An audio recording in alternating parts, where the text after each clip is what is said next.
You may be asking, what is image masking? You know how people make collages by very carefully cutting out pieces of magazines? This allows them to put a house on a woodland background and then a person wearing a suit in the foreground and then a face on top of that person that comes from a different magazine. They are splicing a scene together. It is a kind of art. Digitally clipping collages is a very useful technique for assembling your scenes. When you assemble a collage that covers all the features in your painting, you can simply focus on your brushwork, as you have now assembled everything in your painting. Creating a digital collage prior to painting gives you three huge things: a glimpse of your finished work, shape reference for everything in it, and of course, color reference. If you download a squirrel from the internet, or better yet, chase one around your neighborhood until you get a good photo, your photo becomes 100 times more useful if you get rid of the background and just keep the squirrel.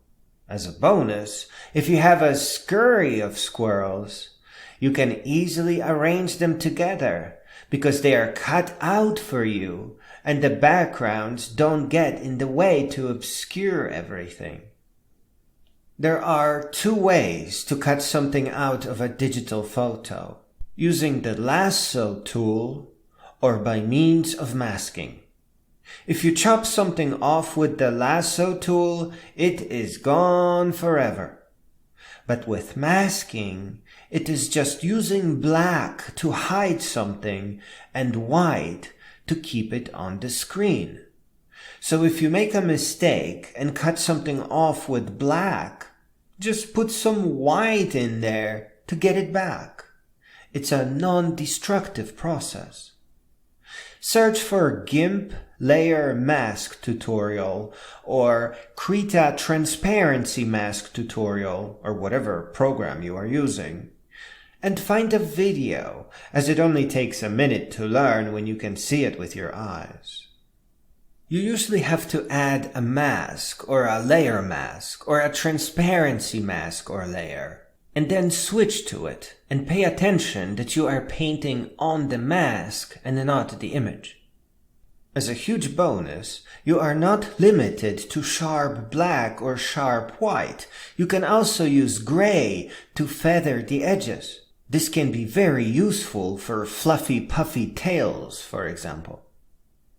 In closing, when using a collage as a digital underpainting or reference image, you never get lost, ever. And by painting, you get to fix all the things that don't seem quite right in the collage. Combined with layer management, where pants, shirt, hair are always on unique layers, you get to make final touches that only impact specific objects in your painting. That is so powerful. Using digital photos from sites that have liberal licenses like Pexels or Unsplash, you can quickly get started and make even most complex arrangements less challenging, more fun, and ultimately more beautiful.